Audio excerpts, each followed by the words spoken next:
Hello les capis, bienvenue sur cette nouvelle vidéo tutoriel. Nous allons parler aujourd'hui de Flash Résultats qui est très pratique lorsque vous devez suivre les résultats, lorsque vous voulez suivre les résultats de vos paris. Je vous montre ça tout de suite. Donc vous tapez dans Google un Flash Résultats, premier lien, et vous cliquez dessus, vous arrivez sur le site. Ça c'est pour la version bien sûr ordinateur, puisque Flash Résultats dispose également d'une application pour téléphone, smartphone, iPhone & Co. Et elle est très bien faite, très pratique. Lorsque vous êtes en balade, vous pouvez d'un seul clic de doigt, retrouver vos résultats en live, les commentaires, il y a plein de choses. C'est comme sur le site en fait.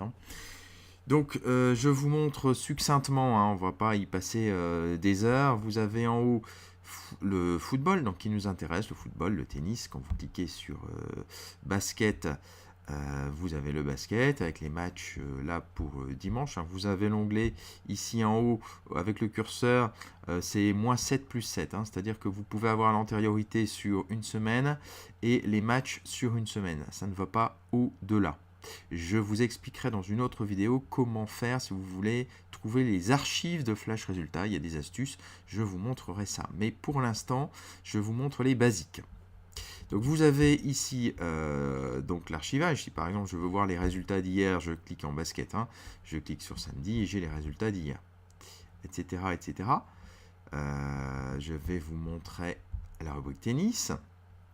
Même principe, vous avez les matchs en cours. Donc on va prendre un match en cours s'il y en a un. Voilà, ici. Vous voyez la petite balle jaune. Vous avez le live ici, 5 partout entre les deux joueurs. Si je clique sur le match, une autre fenêtre s'ouvre. Alors c'est beaucoup plus simple encore sur l'application. Vous avez là le timing du match. Vous avez également le déroulement du match avec quelques détails sur les breaks, les balles de break bébé, etc. Vous avez le résumé, donc j'y reviens, le tête-à-tête entre les joueurs, donc V pour victoire, D pour défaite. En cliquant sur plus de matchs, vous allez un peu plus loin. Vous avez bien sûr la même chose pour le dur, le gazon, la terre battue, et le tableau du tournoi, ce qui peut être un indicateur intéressant sur les têtes de série qui affrontent qui et les perspectives qu'elles ont. Voilà pour cette présentation pour le tennis. Que dire encore? Eh bien, si on revient sur le football, on va changer d'onglet pour varier un petit peu. Vous avez sur le même principe le classement. Ça, c'est intéressant. Par exemple, pour la Ligue 1, on clique sur classement et on a le classement de la Ligue 1. Vous voyez, avec en haut état de forme, plus ou moins. Le top buteur aussi qui est intéressant. Vous voyez, en temps réel, bien entendu. Donc ça, je vous laisse découvrir ça. Vous avez, donc toujours pareil, l'onglet ici, en haut, avec +7, -7. Vous avez les matchs en direct, avec tous les matchs en direct quand on clique, les terminés, les prévus, voilà. Et ensuite, là, ici, ce sont les cotes Bwin. Alors, si vous voulez avoir toutes les cotes, eh bien, vous allez sur un match en particulier. Je vais prendre celui que nous jouons, par exemple, aujourd'hui, l'Inter contre Empoli. Et vous allez sur comparaison des cotes. Et là, vous avez les cotes Argel qui sont bien sûr classifiées ici.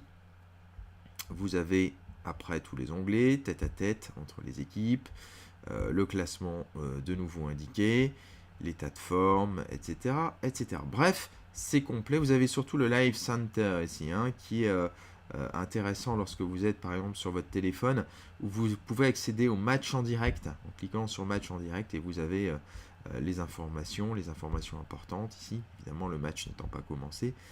Je vais prendre un exemple avec un ancien match. Hier, donc, si je prends un match avec beaucoup d'actions, je vais prendre celui de Monaco que nous avons joué, Monaco-Metz. Donc vous aviez dans les statistiques des joueurs, la composition bien sûr. Voilà, ça c'est intéressant aussi pour voir les bandes rouges, donc la domination de Monaco. Vous voyez qu'en première mi-temps, on pouvait sentir que ça allait perdurer parce que Monaco dominait outrageusement Metz. Et ça s'est bien sûr accentué. Et sur la globalité du match, on voit bien que Monaco a totalement dominé. Donc ça, c'est intéressant. On en reparlera pour des techniques de live. Le résumé du match, vous avez donc toutes les informations sur le match ici après coup. Mais lorsque vous suivez en direct, toutes ces informations apparaissent en direct évidemment. Voilà, donc pour cet outil Flash Résultat Live, personnellement je l'utilise pour suivre lorsque je ne suis pas chez moi sur mon smartphone les résultats en live, simplement pour être informé du résultat de mes paris et de mes enjeux. Voilà les capis, je vous dis à très bientôt pour un nouveau tutoriel. D'ici là, portez-vous bien.